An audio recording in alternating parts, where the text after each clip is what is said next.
is Family Like a Ghost, and we're live on the air with Marc Paisant. Am I saying your name correctly?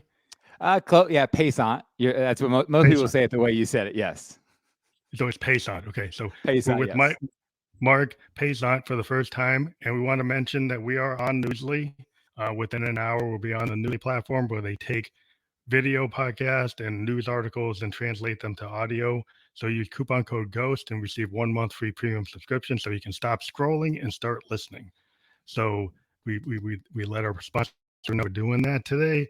And we have you here for the first time. So it's exciting to get new people on the podcast every week, a couple of days. We talk to folks, and we wanted to bring your podcast host as well. You have the Relatively Normal podcast. So maybe at the beginning you can tell us what that podcast is about. Yeah, well, thank you for having me. I appreciate it. So, Relatively Normal was the kind of brainchild and of me coming to one with my anxiety and depression and wanting to speak about it on a show and wanting to try to my best to end the stigma. So, talking about my experiences with mental health and raising awareness of mental health and trying to make it easier for people to talk about it, especially men and especially Black men to open up and talk about mental health and leave that stigma behind. Yeah, do you find it particularly in the Black American community, there's a reluctance to even consider a diagnosis or even talking about it? Is that like the first big hurdle? That's the first big that's one of the hurdles, one of the biggest hurdles. The first big hurdle is just understanding and validating that you're allowed to feel the way you feel. With generational trauma and what the Black American has gone through, it's very hard for someone to say I feel bad or I'm not feeling like myself when there's so much other things that we feel we have to do. And the role of the Black man in America has been this stoic, strong protector. And Yeah. you can't always have someone doing that 24/7. You'll burn out. You'll get, and we don't talk about the suicide rates of men and Black men, but it's one of the highest levels. And I think it's just being able to give somebody that arena to say, Mhm. hey, I don't feel like myself today. I feel down. Maybe I should talk to somebody about it. Yeah, and I think also if you think about the role of like the Black male image, it's always been like like a musician or an athlete, and that's like super macho Mm-hmm. or very to a point where you're not supposed to show weakness, right? You're not Correct. That supposed is to show. Yeah, I mean, it's just part of the culture. Like, oh, I can't even show you that I'm weak at all. exactly. And you use the word weak, and that's the word that is synonymous with someone showing vulnerability. And the fact of the matter is that it couldn't be, farther from the truth. If I'm I a think it's person that's stronger. shown, yeah, Yeah, exactly. You're absolutely right about that. Like that's far from weak for someone to sit down in a room with you and explain how they're feeling and be vulnerable. That takes a lot of guts and it takes a lot of strength. And that's how we have to flip it, or that's how I've been trying to flip it. Because if people see me talking about, I'm 6'5", 235 pounds, and I can bench 3 plates, like I'll talk about it right now. yeah. Well, I think that's a really positive role model because if you've got for every person that's trying to over exaggerate their masculinity Mm-hmm. and then having all kinds of issues and then not being honest about those issues, then you get in a culture, you get a lot of, hyper behavior, which is like Mm-hmm. beyond normal behavior, kind of over exaggerating. And then you can't be real because you've kind of Correct. put yourself in a box. And if you're in a box, it's like, how are you going to be real if you put yourself in that box? Yeah, and you're not giving yourself space to grow either. Like when you put yourself in that box, like you said, and that's a great analogy, where you have to be this tough overachiever that never, always has the shiny armor on, and no one can touch me, and I'm peacocking all the time. People can see, like Hmm. that. You know how hard? Like I've tried that. I've done that, Yeah, the and rooster behavior. yeah, exactly. And it really brought me down to dark places where I felt I couldn't talk to anybody. No, I couldn't trust anybody. I had to have this bravado, this persona, which wasn't me. And finally I got to the point where I'm like, you know what? Let me be my real self. Let me go to therapy. Let me have doctors help me and then let me talk about it so others can see that there is another way to do this, and you can be fine this way. You can be normal this way. Well, I think it's really important because I mean, a lot of my focus on my podcast is with musicians and producers, and the problem that we have is that we create stagecraft. We Mhm. we create hyper images that aren't exactly real, right? We create different personas in order to push through the industry. So I work with a lot of young kids and stuff that they're pushing these very, very, very aggressive Mhm. images. And then if they actually know who the guy is, he's nothing like the character he's pushing out, right? And so the problem is like, well, how are they actually gonna be honest? Like they're not doing like Bob Dylan, Neil Young Mhm. type of music, right? They're not actually revealing vulnerability. They're talking hyper this, hyper that, but they don't want to reveal that kind of singer songwriter vulnerability because that shows, oh, like I don't want to show that. I want to show that I'm like at this, like extreme. And so, how do you get people to be more honest and try to, I try to encourage my artists, like, why not be a little more honest? Why not actually say something more confessional? I agree. And, between artists, music artists, and I've talked to, I've been on a show in regard to athletes, and it's almost the same thing, because an example of an athlete is every cold weather game you see in the NFL, you'll see all these guys out there without sleeves on because they're putting on this macho behavior that they want to intimidate. And I'm like, it's 7 degrees outside. It's okay to wear like Like the long layer. sleeves. Yeah, it's okay to layer. But no, it's they want to intimidate. But I'll say this: regardless of how you feel about Kanye West and what he's going through now, and we Mhm. can talk about it, whatever we can talk about later. But when he put out that 808s album, which showed his kind of vulnerability, it showed his thought process after a breakup, it showed how he felt after his mother died. If you talk to a bunch of the newer artists, they'll tell you that album changed the trajectory of my career, because I saw this guy who's known for beats for Jay-Z, for all these people, that Mhm. just put this album out that said he was sad, that Yeah. said he couldn't do it on his own. And things like that, and see how like that's a timeless album. That's a time. Say You Will, like I listen to that song every few days.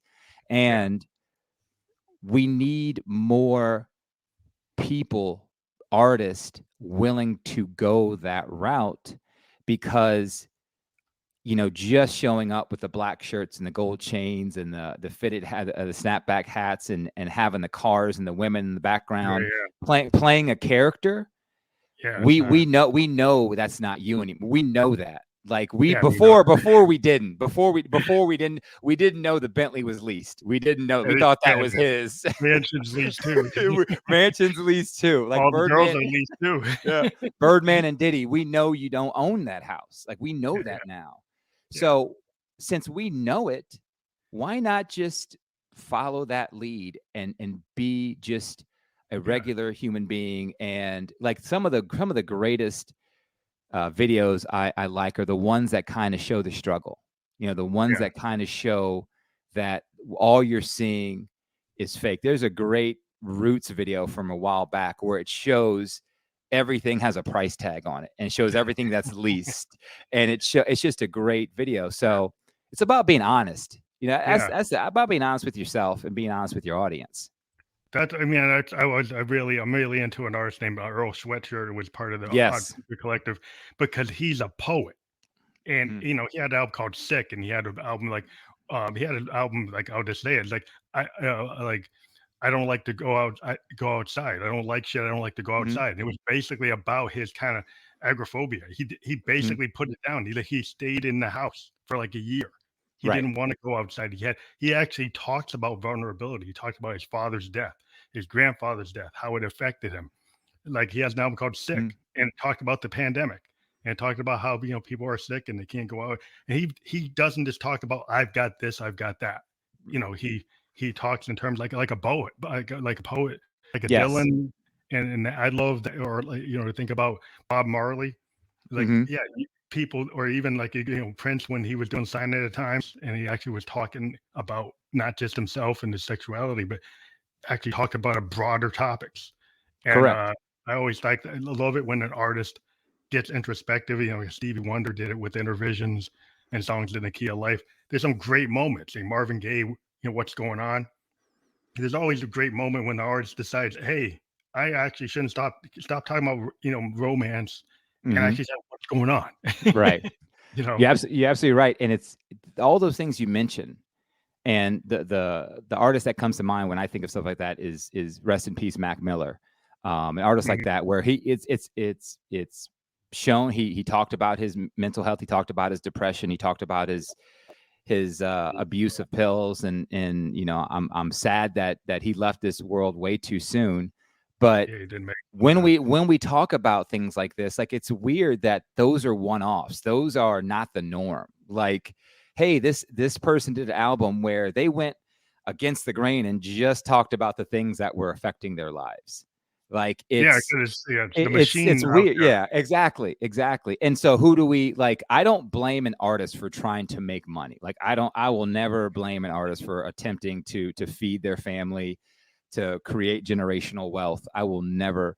But you have to look at some of the record labels and look at the people who are backing the checks, and they're not going to sign you, or they're not going to back you if you can't give them the product that Yeah, they're looking for. 16 to 21 year olds are going to Are looking for. purchase. Yeah. Well, the thing I found that was very interesting is I actually did a show, and I'm a very experimental artist. I actually have a female character I created called Josephine Electric, Mhm. and I do it like a boat. I actually have voicoders, and I play a character, and I'm Okay. not afraid to go with her and actually do it live. So I actually one of my first shows, I was in New York, 2017, and I got booked, which I don't know why. My management booked me on a hip hop tour with a lot of gangster rappers, and Mm. they know, and I got this character named Josephine Electric, and I go on stage in a phantom mask, and I don't like wear a dress or anything, but Mhm. I actually have a female voice in real time. And I'm like, I don't know how this crowd's going to react to this, right? I don't know what they're going to do. I thought I was Mhm. like, well, am I going to have to run from my van and my roadie's going to have to protect me, right? So I go and do the show, and I'm like, okay, all these guys with six pack abs and Mhm. gold chains, and they have it Mhm. detached, and they're like Mhm. looking at me, and they're really looking at me. And then after they come back to me and they say, hey, what kind of material? What are you using? Are you using a VT3? They Mhm. actually, and when I found out, they actually had a mask on. They're all their six pack ab and all their bravado. Mhm. These guys were gentlemen. When I talked to them, they were all like they were talking business. They were talking about, oh, are Mhm. you using these like compressors, or Mhm. what are you doing with that? They were all technical. They wanted to know what I was doing, and I was so shocked that I was wearing a get up as a Mhm. ghost, but they're actually wearing a mask too. They weren't what they appeared to be. And I love that because somebody listening to this or hearing this or watching this right now can use that and know that you can put yourself out there. There's people who are not going to judge you. There's people who are going to love what you're doing. But one of the things about mental illness and not understanding what's going on is you feel like depression and anxiety are very selfish. Like you really feel like no one wants to hear what you have to say. You're by yourself. But that's a great, because you went out and did it. You took a chance. You jumped off that cliff and went into the ocean, and you're like, oh, this water's pretty warm actually. So I mean, I'm glad you got to experience that, and at the same time, you got to see who these people really were. Like they're not the people you think they are. They're actually businessmen. They're actually educated. They're smart. They have a business plan in place, and they just want to get better at their craft. Yeah, I mean, I looked at them like these guys are just like Bowie playing Aladdin Sane or Ziggy, right? Then I Mhm. got it. It's like just like Freddie Mercury when he on Mhm. stage, he had this hyper image. And you talk to him, he's like this English gentleman, or even Mhm. Jagger. You talk to Jagger, and he's like a business guy, but he goes Right. on stage with Stones, and you're like, what the heck is he doing? But you talk to him, and he's like a CEO. He is totally into business, Mhm. more than Keith. And you're like, wow, this guy's a stone, and he's not Right. exactly what he portrays. And then you start to realize in the music industry, people have these masks, and you got to not buy into it. You got to realize what they're doing, and so you make you less afraid to be yourself. Right. That's what I found. My lesson was I could actually do what I wanted and not have to worry about it. And Exactly. And you know what I learned, and you probably seen this more than I have because you've been around more musicians than I have, but the musicians I have been friends with, and I've talked to them one on one. We've gone out to dinner or whatever. Like when you see them on stage or you see them in their element, it's almost like they're playing that different character, but that's their escape. That Yeah. is that's like, I'm going to go out and I'm going to crush it for an hour and a half, 2 or whatever, however long my show is. And then that's my release, and I can go back and just chill. And a lot of us who are not musicians don't have that. If you think about it, that's their mental health escape. Like they get to go out and everything they've written down. Oh, did we lose you? Are you still there? Oh, okay, you're back. I mean, your kind of signal dropped a Yeah. little bit, but you're back. Oh, sorry about that. But I missed your point there. But I Yeah. think you were saying No. like they have this Mm, escape, and it's kind of like what Ziggy, yeah. Bowie. Bowie constantly created Mm, characters, and they weren't him. They were somebody else. And he that sounds great. and what he liked to do is like the theater of it. He said I could go Mm, out there, and he did. Like when he first came out, he was David Jones, and he tried to dress up like the mm, Beatles, and nobody liked it. And then he said, "Well, you know what? I like theater. So what if I go and I turn myself into this space alien character, Ziggy, mm, and actually try to play that?" And then he realized that like, I can every album I'm going to create a character. And then a lot of other bands like started seeing what he was doing. You get Kiss, you got all these other bands, but it's like, yeah, because it's stagecraft, and mm-hmm. it is a release for a musician because a lot of times a lot of musicians we have a lot of mental health issues, that we don't Yes. talk about, and the music is catharsis. And almost every Mm-hmm. musician I've ever met said they have a lot of problems. They go to psychotherapy, and the music is the release. It's how Yes. it's their diary, but the whole world gets to see their diary. Correct. I think a great example is Kendrick Lamar right now. Yeah, And with his albums, he has Kung Fu Kenny that comes out. And a lot of people see it as this misogynistic, toxic, masculine character, and it's him playing a character. It's not yeah. him. It's like Bob George. Like Prince Exactly. did Bob George. People Exactly. don't get it. And it's like, and you have to dig, and we have to dig deeper and deeper and see. And you're right, like we get to see their progression in real time. We get to see their how they're escape in real time, and I think we can learn a lot from that. I think as individuals we can learn a lot from that, and we can be vulnerable in front of others. Well, the thing I found with a lot of musicians is like they get a lot of anxiety before they get on Mm-hmm. stage. I used to be with musicians like the whole time they're on the tour bus, the whole time they're trying to get to the venue, they're a wreck. They're Mm-hmm. just totally not happy at all, right? Not feeling good at all. And as soon as they get on stage, that's it. They're suddenly in their element, and then they come down, and then they're not happy again. And that's a problem because they got to figure out how am I going to be happy 80% of the time when I'm only happy like 10-20% of the time. You know, it takes 80% of not being happy to get that 10% of being happy. And I love the fact that we're talking about this, and so many music artists are coming up, because a lot of times all anxiety is the fear of the unknown, the fear of those things we can't change, or the fear of those things that we have no idea what's going to happen. And and finally to jump in, like and my therapist said it perfectly. It's like getting in that pool the first time. Like if you go in slowly, it's cold. Like you kind of, you fear getting into it. Mhm. But if you just jump into it and that cold hits you and then dissipates after a couple of seconds, the It's whole quicker. time you're like, wait, why was I even, Why did it take so why long? did why it take so long? Yeah, And half that's anxiety 90% of the time. Now, don't get me wrong, like we get it from our ancestors, because anxiety is what they use to stay alive. Like yeah, that is fight or flight. fight or flight. Flight. Exactly. Yeah. Exactly. Now, our fight or flight is if we're going to, call our ex-girlfriend and talk to her. Our fight or flight is if we're going to, apply for that job. Our fight or flight is if I'm going to actually get on that plane and go see my friend. Like that's our fight or flight now. And if we Yeah. say it out loud, it feels Mhm. kind of weird. It's like, why would anybody? But that's how our brains function a lot of the times. Like we don't know why it does those things, Mhm. but it just does those things. Well, fear is like the big, it can be a motivator, it can be a hindrance. You Mhm. like what I did, like to get into what I'm doing as a kid when I was 12 years old. I was the kid that like I was so fearful of doing a stage play that I worked out of it and got to be the guy running the lights. Look I at you, just like man. was That's yeah, awesome. I got I said, okay, I'll run the lights. And then I got into music. It's like, well, I'll run the soundboard. Mhm. And in music, I was a keyboardist for many, many years. I never Okay. sang. And then eventually I said, well, the only way I'm going to really break through is I've actually got to sing my material. And I didn't start singing. I'm 55 until like Mm. 2016.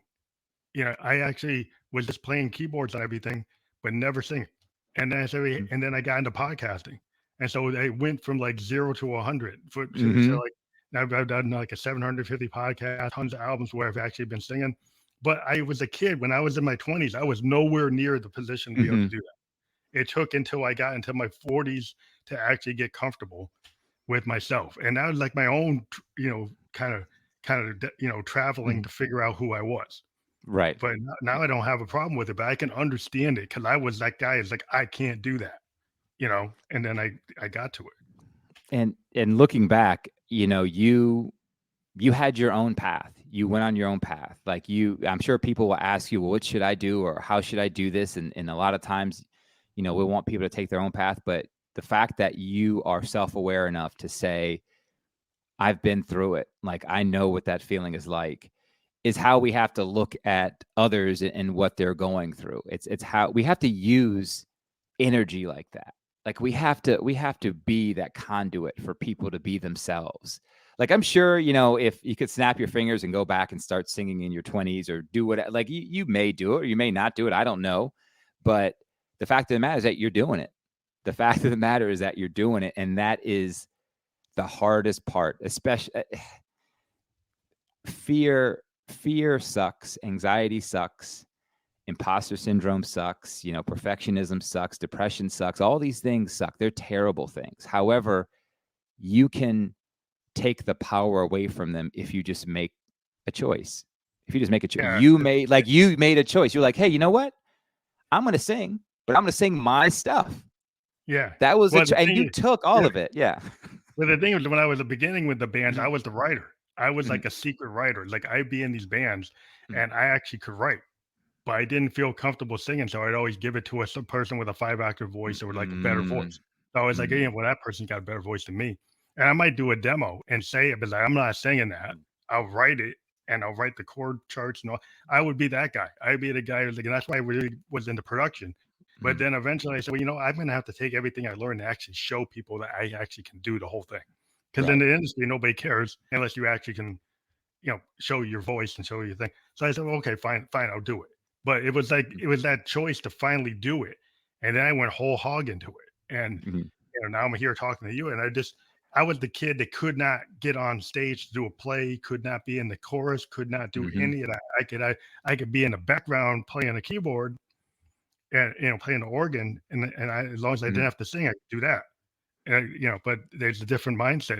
I look at my old self and I'm like, wow, I really Yeah. figured something out. I don't know how, it just kind of came to that point where I said, well, I got to do it.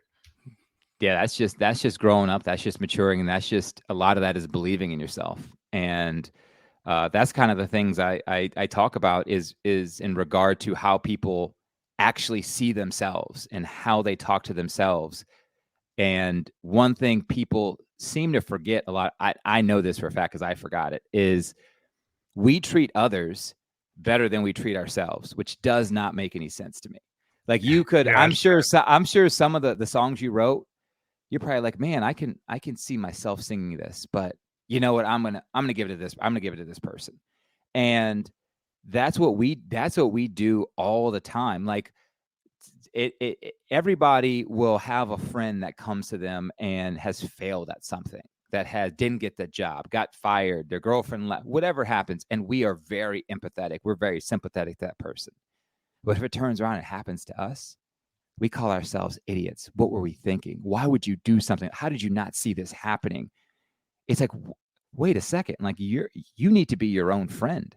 You need to, Yeah. like, why would you treat someone better than yourself? That doesn't make any sense to me. Now it doesn't make now it doesn't make any sense to me. Well, I think Before, yeah. I think it's like an ego thing. Some people think, well, if I think about myself and my problems, like I'm being an egomaniac or I'm being too self-centered, and it's not that.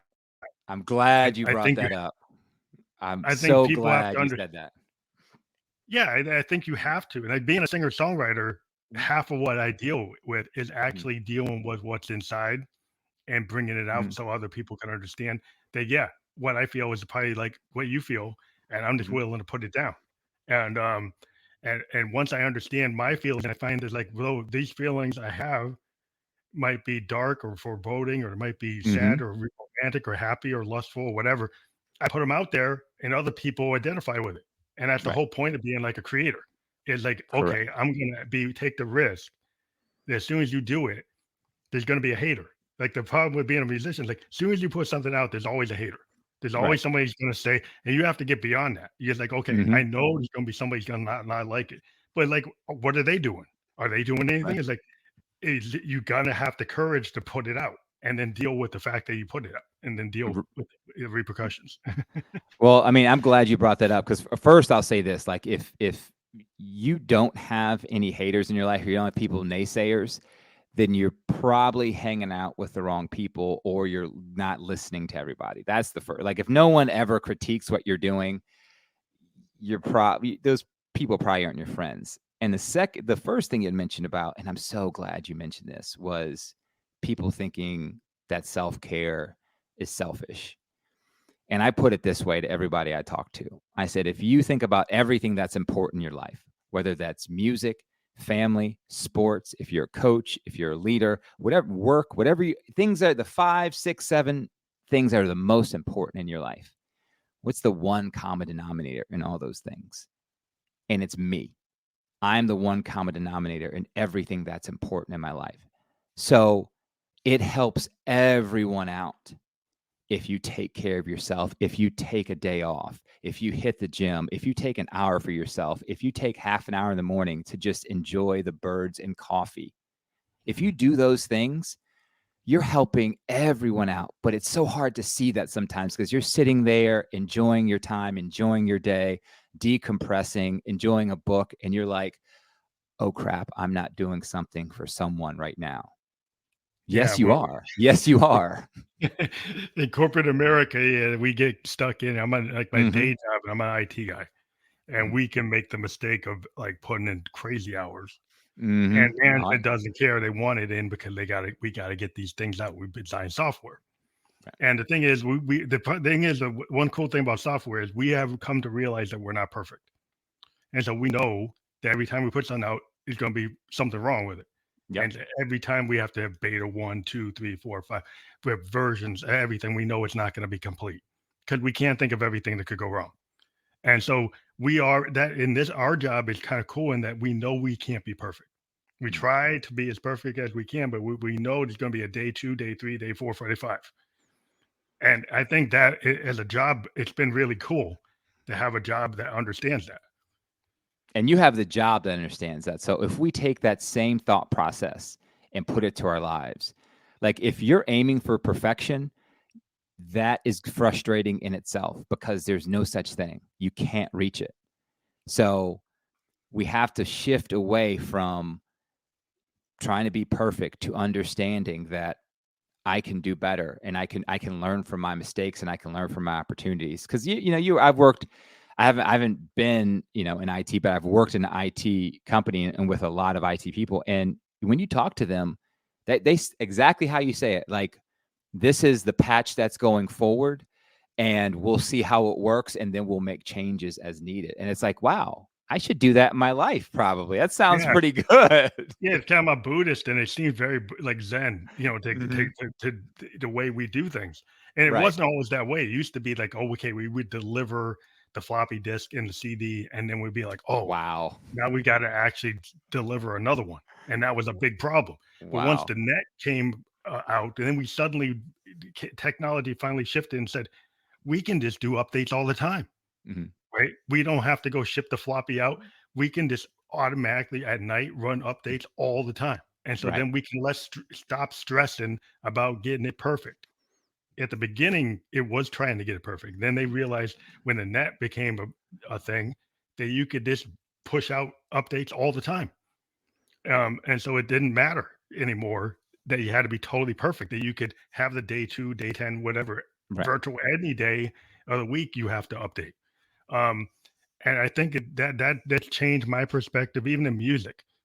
Mhm. In music today, we're living in a reality where people are very much digital and they try to go for Yeah. perfection. And I always tell the Mhm. young people I work with, I'm from the age of the 70s.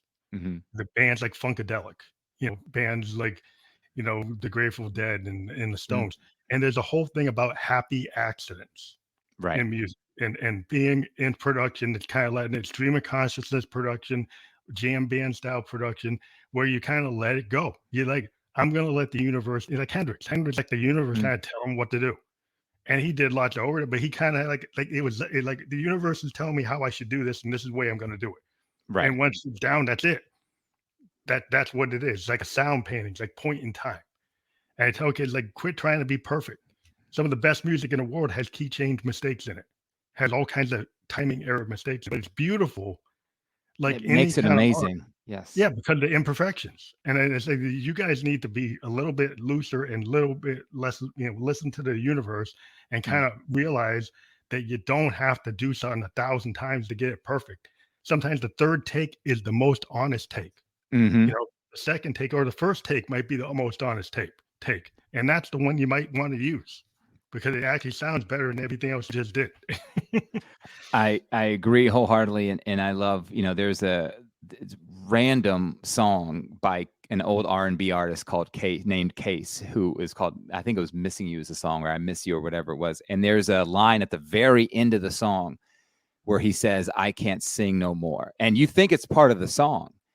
Mhm. It turns out his throat was sore because he had He was sang it done. so much, and He was done. in his mic, he said, he sung or said, "I can't sing anymore," and they left it in the song.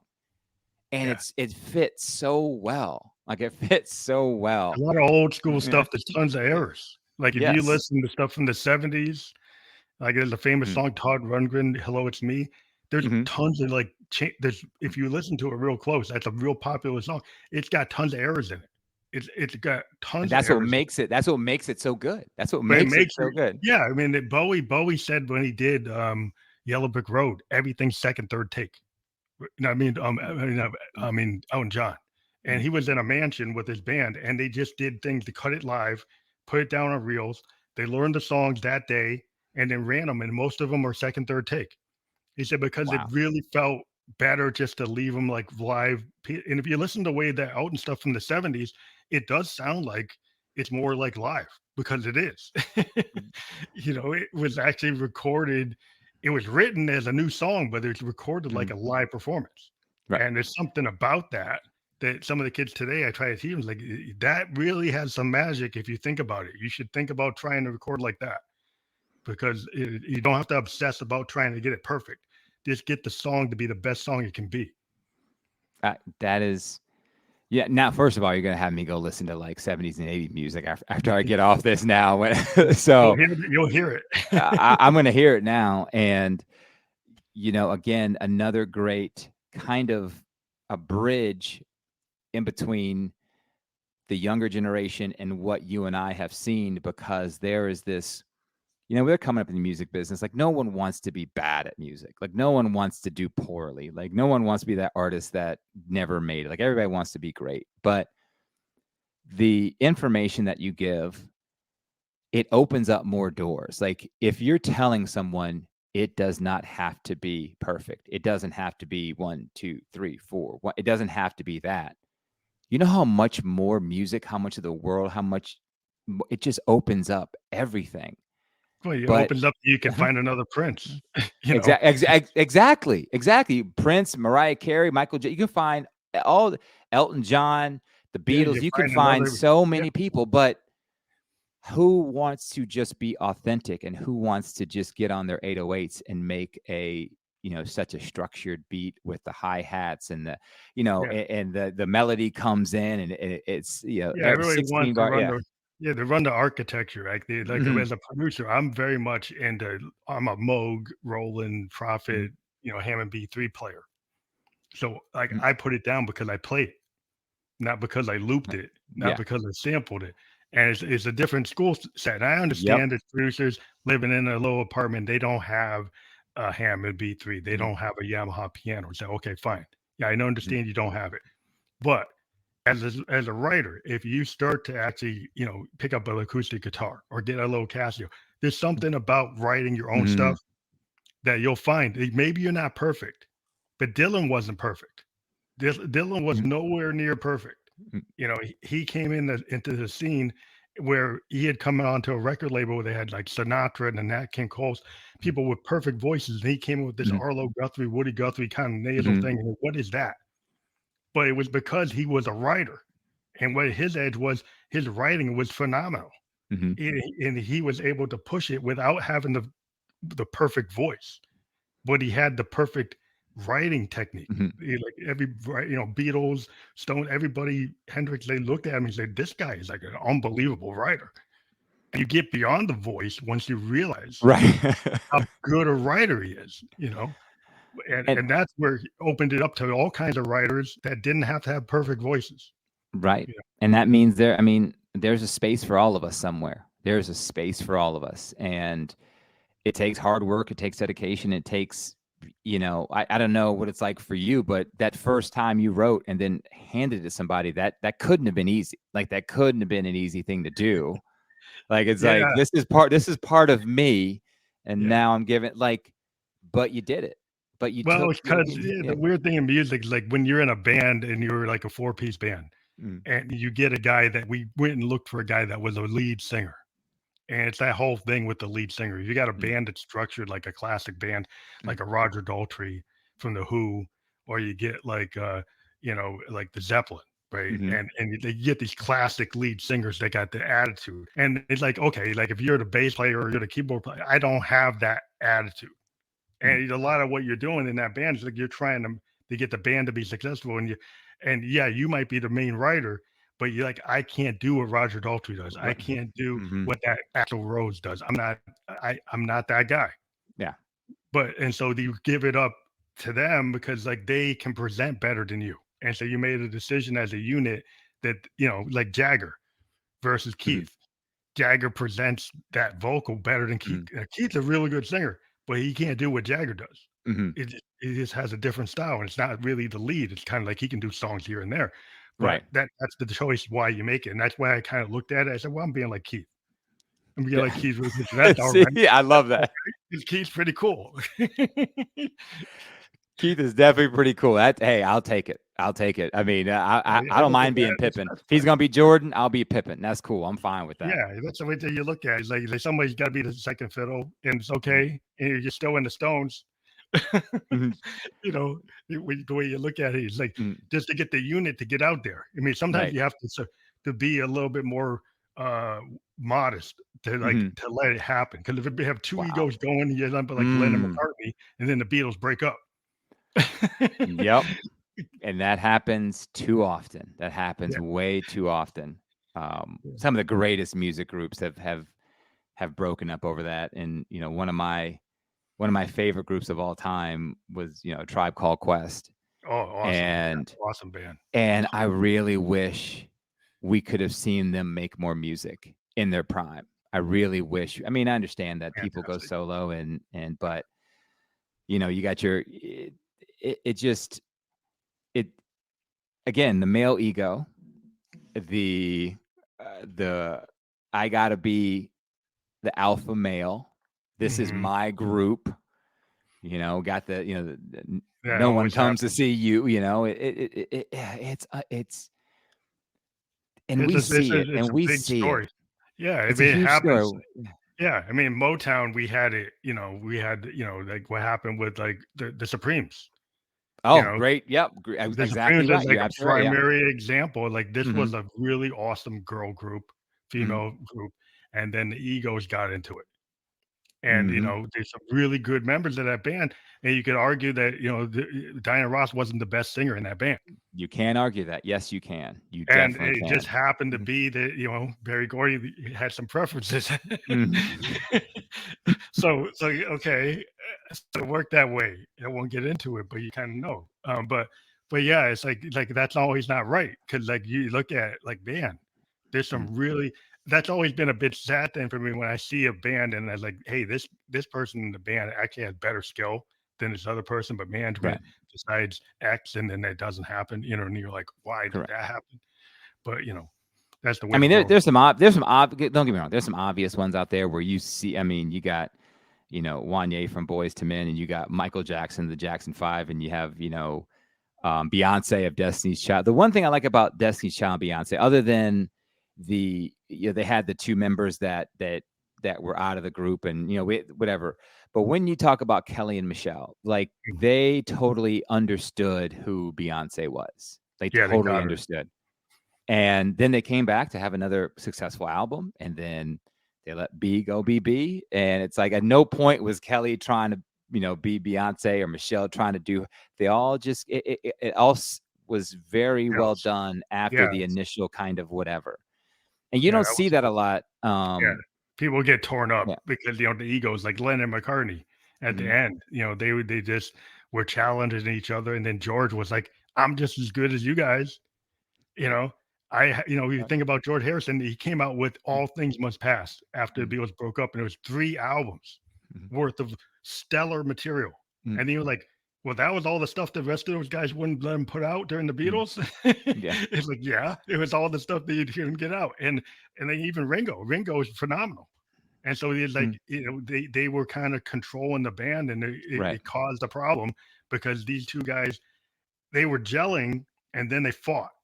And then when they fought, the whole thing kind of fell because like Lennon was like, I don't need to tour anymore. And McCartney loves to tour because as soon as he got into Wings, what were they doing? Touring all over the place. Lennon didn't want to tour. That kind of made them a studio band. And like McCartney was like, I want to play in front of people because I can't. He's a phenomenal bass player. He loves to play in front of people. He can play a piano. He does all kinds. He plays guitar. He plays multiple instruments. And he's like, why am I going to be stuck? Because Lennon doesn't want to do it. So there was no compromise. There was no, let me look at it from your perspective. There was, everything was self-centered. Kind of hyper. They were so big and they got such big personalities, and the press made them so big, and Lennon was like the ultimate kind of guru, like guy that's like, oh, he's so enlightened, like, okay, well, that's where he wants to go. Then I guess the whole band should go that way. It doesn't always work that way. It does not always work that way. Yeah, it doesn't. But I think what happens in life with with a lot of the musicians I deal with is they don't pay attention to their physical health and don't pay attention to their mental health because they get on the train, they get on a rail. You go from tour to show to show to show to show because management wants you to do it, and it's not healthy. Like what management wants you to do can put you in the ground. Like you have to stand up and say that's not going to work, right? You got to push back, and a lot of times you're like, well, you want that $1 million payday, or you're going to push back, and then it's like hard to challenge it. And then you've got other people depending on you. You got your roadies depending on you. You got whole organizations, and you become like you're the product, and everybody's like behind you, like they're all dependent on you. Then you got all that pressure. So it's a lot of things going on.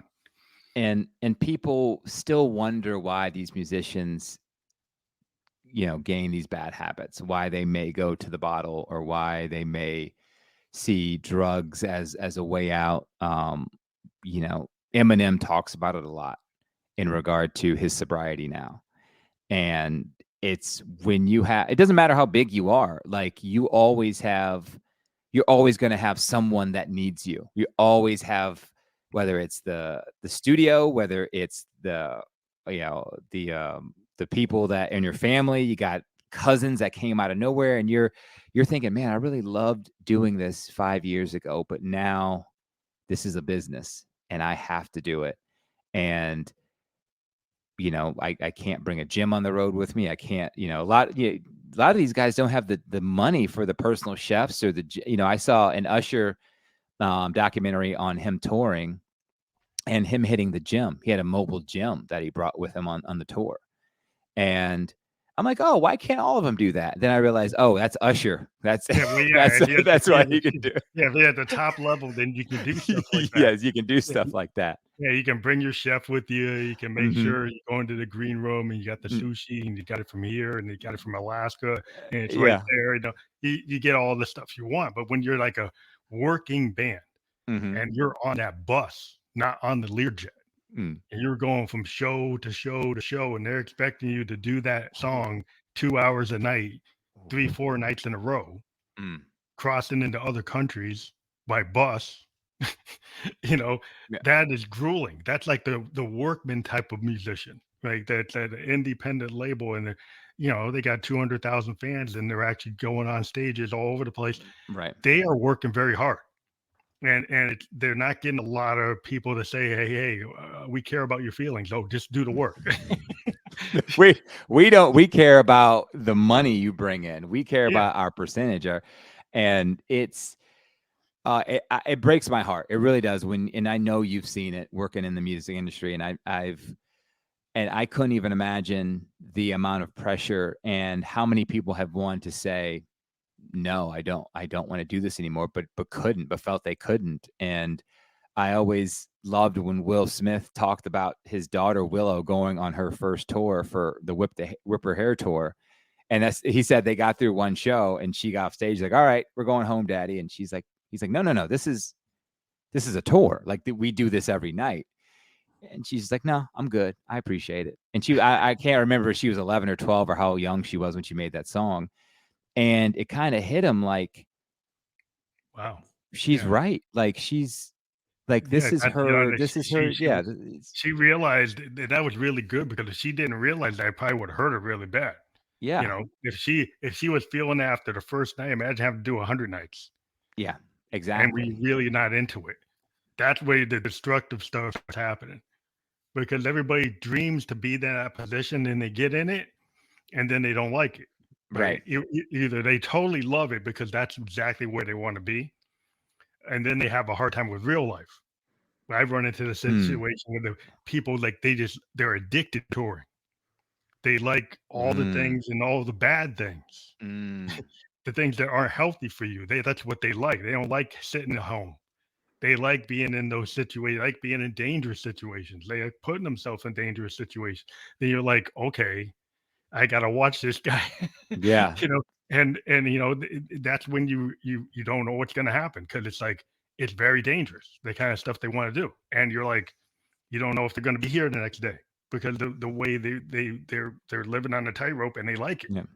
You always got to And be closer and closer to that edge, yeah, Yeah. the music business can put people. I mean, film can put Hmm. people in that role.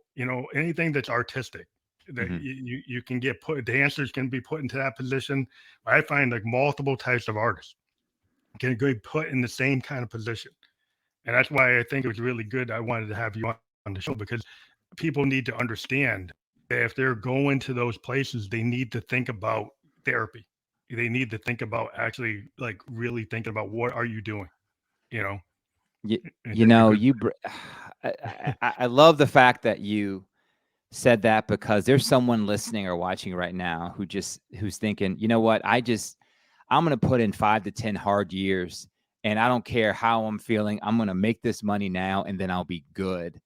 And I'm 18 now. By 28, by 30, I'm gonna work my tail off. I'm gonna just grind it out, and I'm not gonna worry about my physical or mental health because I'm gonna make this money. I'm gonna make people rich, and then I'll retire and be good. And it does not work that way. It doesn't work. Your body doesn't work that way. And if you did get to 28 or 30, you're going to be addicted to making that money, to doing those shows, to doing a new album. You're going to be addicted to all that stuff. But here's the good part. Here's the good part.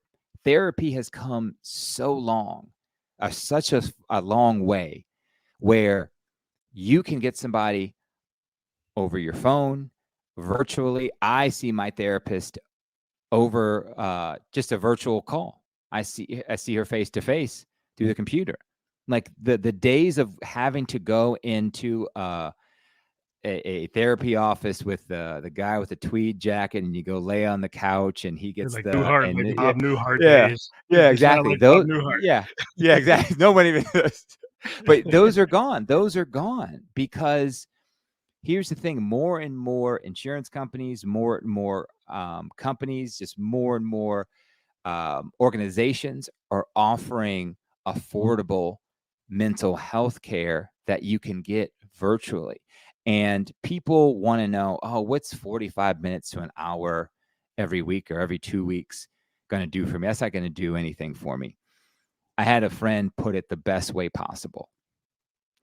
When you go into a therapist office, or you talk to them over the phone, or you talk to them virtually, you're taking some of that stress and you're taking some of that negative energy and you're putting it on someone who's paid to hold it for you.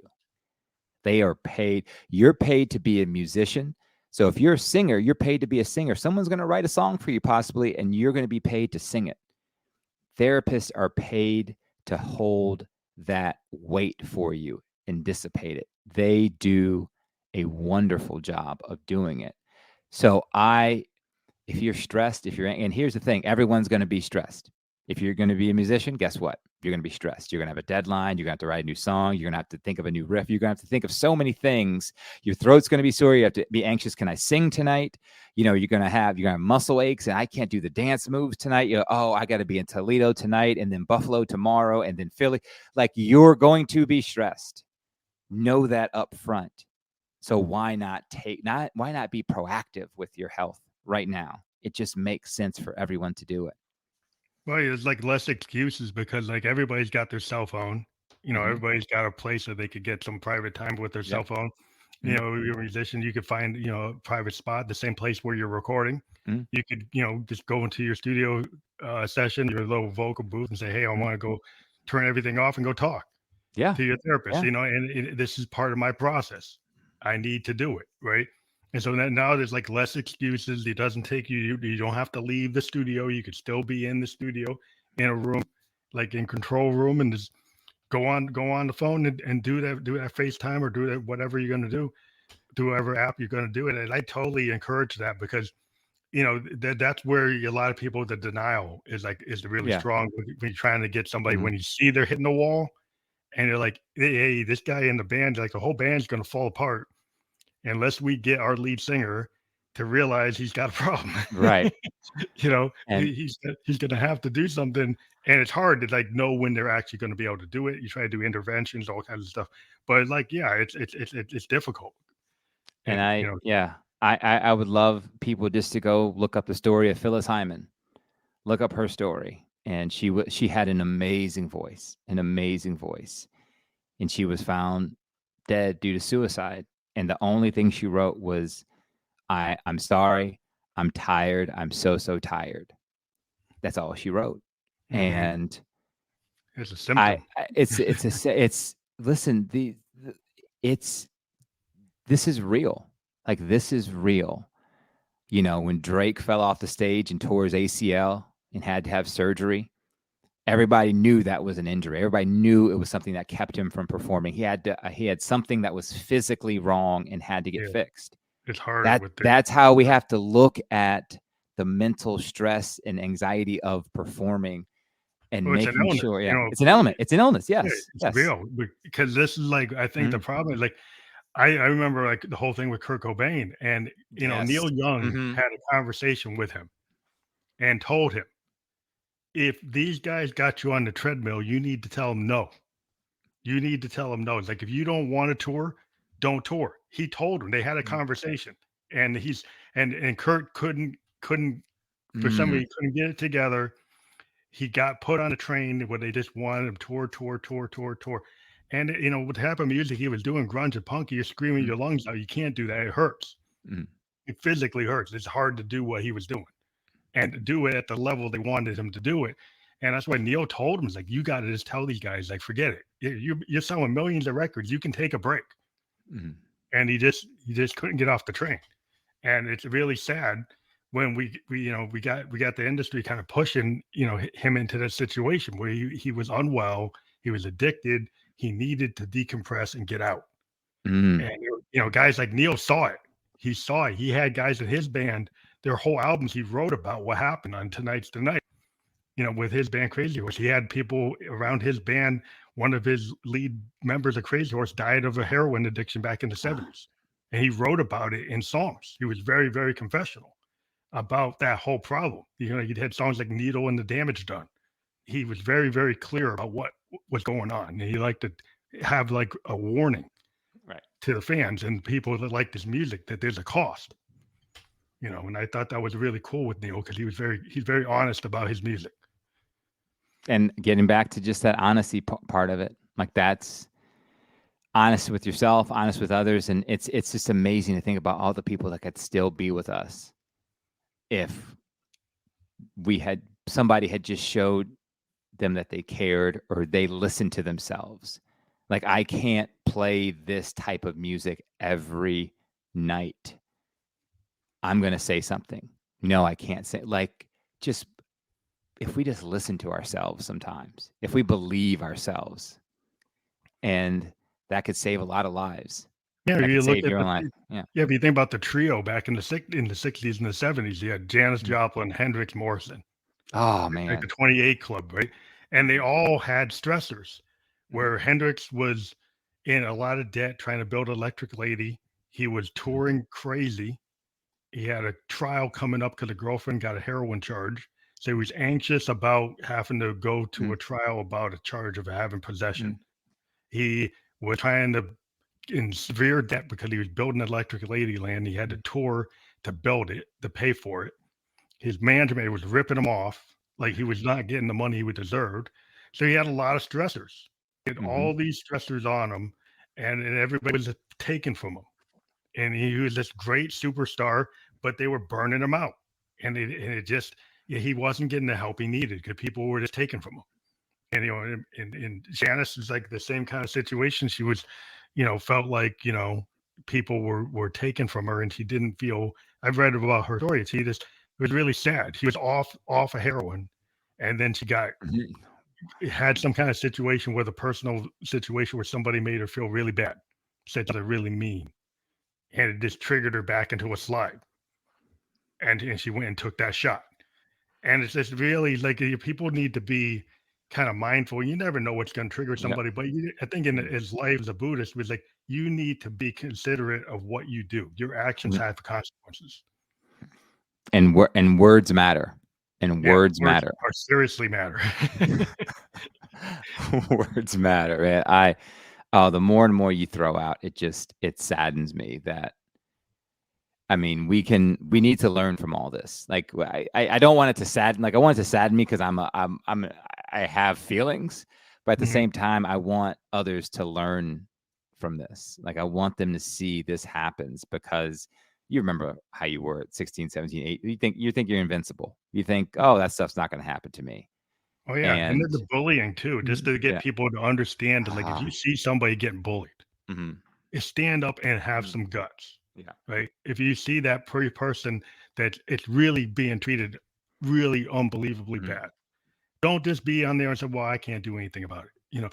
You should try to be a human being, and that's that Buddhist in me, but I say it's like, I can't stand that. I really, against it. Like, and I see it not just the kids in high school and college. Right. I see it in the workplace. I've been in workplaces in corporate America with very toxic situations, and you had the same kind of bullying. I saw it at frats, I saw in high school, and it's continuing the same behavior, and it's very destructive, and it's not necessary. So and there's a lot of things you can do inwardly, but people who see outward things that are not good should say more. I actually just had a doctor on my show last week, I believe it was, who wrote a book because he was bullied as a child, and he ended up writing a book over COVID and about, it's a kid's book. I say it's a kid's book. It's more for like 4th, 5th graders. When you actively start bullying, like at that age, when you know what you're doing, to show the effects of it. And it's pretty sad that 1 in 5 kids say they've been a victim of bullying, and right now there are like rules and laws in place to stop it, but there really isn't much that people are doing. Just because we live in a society right now where people are afraid to just speak up for the little person.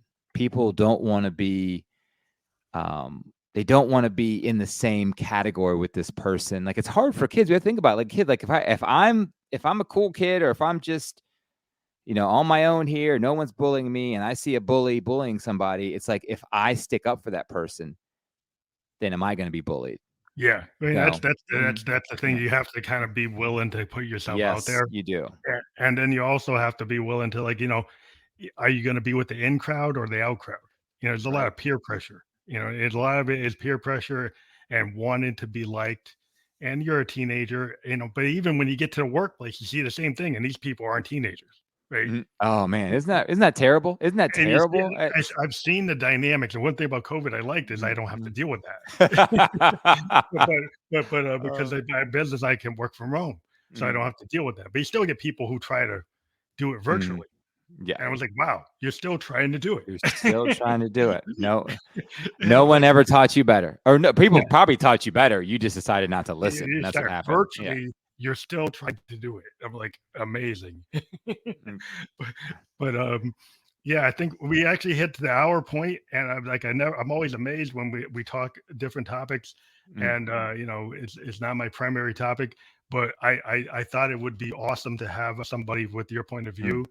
We wanted everybody to check out your website there, Well, 988lifeline.org. that's a website that I push. That's the Lifeline, the National Okay, Society we're just Lifeline. pushing that. But yeah, 988, and it makes sure that you. The great thing about that now is that how it's set up, just like 911 is for, you can For that use, kind of yeah, emergency. you can use I, 988 for mental health emergencies now, and I that's think such that's a wonderful thing. That's such a wonderful thing. That's awesome that you gave people that, because that's like a selfless thing to do, to give people Mm, that help, because that is a really cool thing. Now that I think about it, because I mm, didn't realize that at the time. But yeah, I'm really excited that you came on the show mm, tonight. I think it's actually in the group of people that we deal with, the creators, the mm, creative market, and we're gone into film directors, actors, and mm, musicians and painters. We all have these problems. We mhm. all have to come to terms with it, and it's cool to be able to have an open discussion and relay how it could affect different people and different walks of life and all kinds of things Yeah, like that. I'm so glad you used your platform for this, because it's amazing. You have more people, like comedian Gary Goldman has opened up about his mental health issues, depression. It's like, it's funny how the people who are so willing to put themselves out there suffer silently in the background. And Hmm. again, we at the beginning we talked about the mask, we talked about what people do, but hey, text somebody tonight and just say, "Hey, how you doing?" Call Yeah, somebody you haven't talked to in 3 weeks to see how you doing. It's the little things. If you're going through something, 9AA is there. The National Suicide Prevention Lifeline is there. I mention it every time on my show. There's people who care about you, and everyone has someone on this earth that is so glad you're breathing air today. So just remember that.